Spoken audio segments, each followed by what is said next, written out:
Welcome to नौकरीपुर।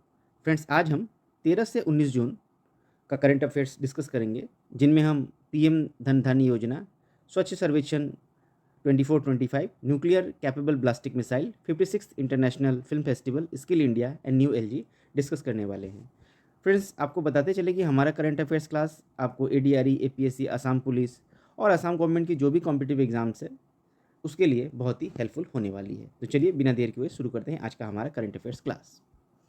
तो देखिए, जैसा कि आप देख सकते हैं कि cabinet approves the prime minister धन धान्य योजना कृषि योजना। तो देखिए, धन धान्य कृषि योजना जो है for the period of 6 years, इसको कैबिनेट की मंजूरी मिल गई है। तो चलिए इस न्यूज़ में क्या है, आइए डिटेल्स में समझते हैं। तो देखिए, 16 जुलाई 2025 को यूनियन कैबिनेट ने प्राइम मिनिस्टर धन धान्य कृषि योजना को मंजूरी दे दी है। यह 6 साल के लिए एग्रीकल्चर स्कीम लॉन्च किया गया है, जो कि फाइनेंशियल ईयर 25-26 से स्टार्ट किया जाएगा। इसमें टारगेट पे रहेंगे 100 लो productivity district across the India. पूरे भारत में जो 100 लो प्रोडक्टिविटी वाले जो डिस्ट्रिक्ट हैं उनको कवर किया जाएगा। तो इससे क्या फ़ायदा होगा, देखिए की ऑब्जेक्टिव्स क्या है। तो सबसे पहले तो क्रॉप प्रोडक्टिविटी जो है, क्रॉपिंग इंटेंसिटी जो है वो इम्प्रूव होगी। साथ ही साथ सस्टेनेबल फार्मिंग, क्रॉप डाइवर्सिफिकेशन में सहायता मिलेगी। इसके अलावा पोस्ट हार्वेस्ट इंफ्रास्ट्रक्चर और इरिगेशनल एक्टिविटीज़ के लिए जो ज़रूरी होता है उसको डेवलप करने में हेल्प होगा। साथ ही साथ जो हमारे किसान भाई हैं उनको क्रेडिट एक्सेस करने में डिस्ट्रिक्ट सिलेक्शन एंड कवरेज जो कमिटीज़ हैं वो हेल्प करेंगी। NITI Aayog aspirational district programme जो लॉन्च किया गया था नीति आयोग के द्वारा, नीति आयोग का फुल फॉर्म क्या है आप ज़रूर बताइएगा। मैंने आपको पहले क्लासेस में बहुत बार बताई है नीति आयोग का फुल फॉर्म। तो at least one district from each state and union territories से कवर किया जाएगा। अगर allocation base net crop area की अगर हम बात करें तो ये ऑपरेशनल होल्डिंग इम्प्लीमेंटेशन मैकेनिज्म को कवर करेगा। इसमें 36 सेंट्रल स्कीम और 11 मिनिस्ट्रीज़ के द्वारा जो स्कीम्स लॉन्च की जाती है वो कवर अप होगा। इसमें 117 जो है केपीआईएस के द्वारा डिजिटल डैशबोर्ड से ट्रैकिंग की जाएगी। करने के लिए सेंट्रल नोडल ऑफिसर्स की नियुक्ति की जाएगी जो इस प्रोग्राम्स को देखेंगे, जो आपके लिए बहुत ही हेल्पफुल होगा। इन सब चीज़ों को अगर आप छोटी छोटी चीज़ों को अगर आप ध्यान में रखेंगे। साथ ही साथ रेगुलर गाइडेंस जो नीति आयोग है वो अपना देगा, और coordination with the state programs, private sector, इनमें स्टेट प्रोग्राम्स, प्राइवेट सेक्टर सभी का योगदान रहेगा। तो डिस्ट्रिक्ट लेवल प्लानिंग वाया धन धान्य समितिज के द्वारा की जाएंगी। प्रोग्रेसिव फार्मर मॉनिटरिंग और इवोल्यूशन सिस्टम को इसमें डेवलप किया जाएगा। नेक्स्ट न्यूज़ है 56th इंटरनेशनल फिल्म फेस्टिवल जो कि गोवा में होने वाला है। तो देखिए, 56th international film festival of India IFFI जो गोवा में 20 नवंबर से 28 नवंबर के बीच चलेगा, इसको संचालन यानी ऑर्गेनाइज करने वाली जो मिनिस्ट्री है वो ministry of information and broadcasting है, NFDC। NFDC के द्वारा, national film development corporation NFDC के द्वारा इसे मैनेज किया जाएगा। गोवा गवर्नमेंट भी इसमें हेल्प करेगी, और इसमें जो global cinema, young film makers, India के राइजिंग जो कंटेंट हब है उनको नया नाम दिया गया है वेब्स फिल्म बाज़ार। इसके थ्रू जो है राइजिंग रोल्स को, राइजिंग कंटेंट्स को जो है दिखाया जाएगा। टॉप प्राइजेस की अगर हम बात करें तो golden peacock for best film के लिए दिया जाएगा जिसमें 40 लाख रुपए होंगे। सिल्वर पिकॉक भी होगा, और अदर की कैटेगरीज भी इसमें रखी जाएंगी। फिल्म सबमिशन क्लोज ऑन 31 अगस्त 2025, और जो भी फिल्म इसमें पार्टिसिपेट करना चाहती हैं 31 अगस्त 2025 तक अपना जो सबमिशन है वहाँ करवा सकती हैं। नेक्स्ट न्यूज़ है, देखिए, न्यूक्लियर कैपेबल ब्लास्टिक मिसाइल।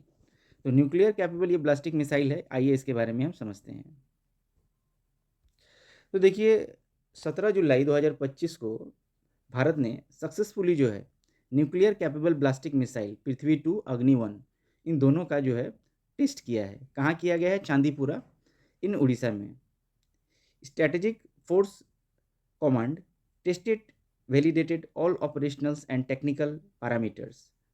इस टेस्ट में जो है हर टेक्निकल पैरामीटर्स का ध्यान रखा गया। Enforcing the India's nuclear deterrence and capability, और इसमें भारत का जो न्यूक्लियर डिटरेंस और कैपेबिलिटी क्षमता है उसको प्रदर्शन किया गया। पृथ्वी 2 की अगर हम बात करें तो इसका रेंज जो है लगभग 350 किलोमीटर। पेलोड ये आपका 500 किलो ले जा सकता है, न्यूक्लियर और कॉन्वेंशनल। साथ ही साथ अग्नि 1 की अगर हम बात करें तो इसकी रेंज जो है 700 से 900 किलोमीटर है। पेलोड की अगर हम बात करें तो इसका डबल है पृथ्वी का। हाँ, 1000 kg जो है न्यूक्लियर और कॉन्वेंशनल पेलोड ये ले जा सकता है। मिसाइल सिस्टम जो है एक इंटरगल इंडिया की स्ट्रेटेजी और डिफरेंट पोस्चर्स का एक रूप रहा है। तो मिसाइल सिस्टम जो है भारत की सुरक्षा के लिए, आंतरिक सुरक्षा के लिए बहुत ही जरूरी है। साथ ही साथ आकाश प्राइम जो है लद्दाख में 16 जुलाई को 2025 को सक्सेसफुली टेस्ट किया गया था। आकाश प्राइम मिसाइल जो है ये कैपेबल है of the operating altitude above 4500 meters. देखिए 4500 की ऊंचाई से यह मिसाइल काम करने में सक्षम है। This variant is Akash air defence system is customized for the high altitude welfare, specially significant given to the approximately line of the actual control LAC। तो इसको LAC line of actual control में लगाया गया है ताकि हाई एल्टीट्यूड एरिया से warfare areas को ये कवर अप कर सके और हमें सुरक्षा प्रदान कर सके। तो इसमें इंडिजीनियस रेडियो फ्रीक्वेंसी सीकर्स लगाए गए हैं और इसे ऑपरेशनल फीडबैक के लिए अपग्रेडेड किया गया है ताकि ये इसे इफेक्टिव जो है प्रूवन किया गया है ड्यूरिंग ऑपरेशन सिंदूर के द्वारा इसे टेस्ट करके ऑपरेशन इसे मतलब इफेक्टिव दिखाया गया है। नेक्स्ट न्यूज़ है क्या है, तो आपको जैसे पता ही होगा भारत सरकार जो है हर साल जो सबसे स्वच्छ शहर हैं उनकी सूची जारी करती है, लिस्ट निकालती है। तो उसी में से जो है 17 जुलाई 2025 को इसका अवार्ड की घोषणा की गई कि कौन सा डिस्ट्रिक्ट जो है सबसे साफ है। तो देखिए इंदौर जो है crowned as a India's cleanest city. Indore जो है फिर एक बार, हमेशा की तरह इंदौर पहले भी रह चुका है, इस बार भी जो है क्लीनेस्ट सिटी का इसे औहदा प्राप्त हुआ है। ये 8वां बार है जब इंदौर जो है अपना नाम जो है इस सूची में दर्ज करा रहा है पहले स्थान पर। साथ ही साथ सूरत और नवी मुंबई भी सेकेंड और थर्ड पोजीशन लिए हुए हैं। भारत के राष्ट्रपति द्रौपदी मुर्मू जी ने इन अवार्ड्स को न्यू दिल्ली में दिया। तो इसमें हाईलाइटिंग थी क्लीनलीनेस पर जोर दिया गया था। साथ ही साथ विकसित भारत 2047 जो हमारा विजन है, हमारे कल्चरल वैल्यूज़ को, हमारे इंडिया को एक नया रूप देने का, उसके लिए ये है।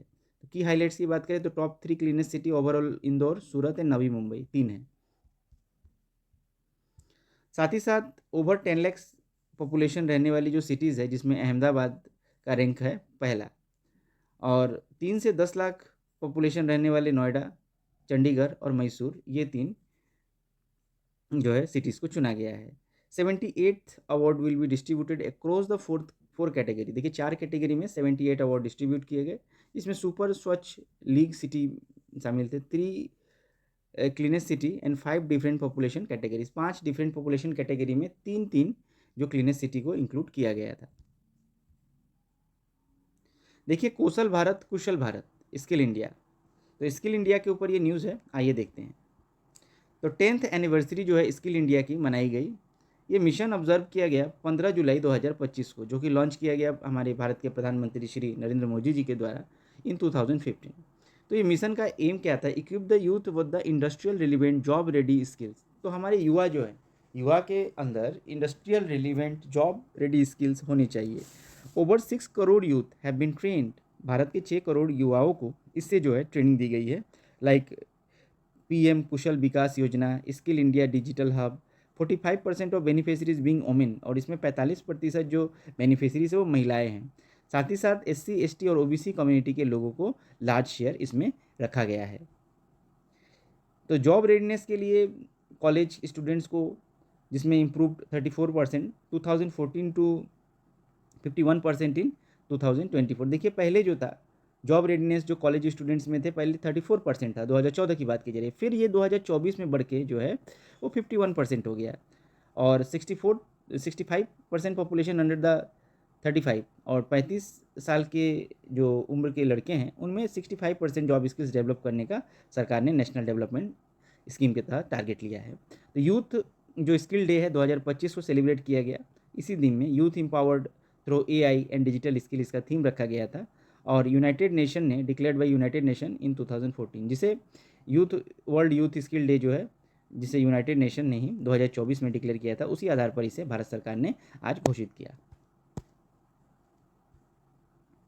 देखिए, हाल ही में हमारे 3 नए लेफ्टिनेंट गवर्नर हरियाणा, गोवा और लद्दाख के चुने गए हैं। तो देखिए, प्रोफेसर असीम कुमार घोष जो कि हरियाणा के लिए, अशोक गजपति ये गोवा के लिए, और कविंद्र गुप्ता जो कि लद्दाख के लिए चुने गए हैं। तो ये 3 नए लेफ्टिनेंट गवर्नर, ये 3 हमारे।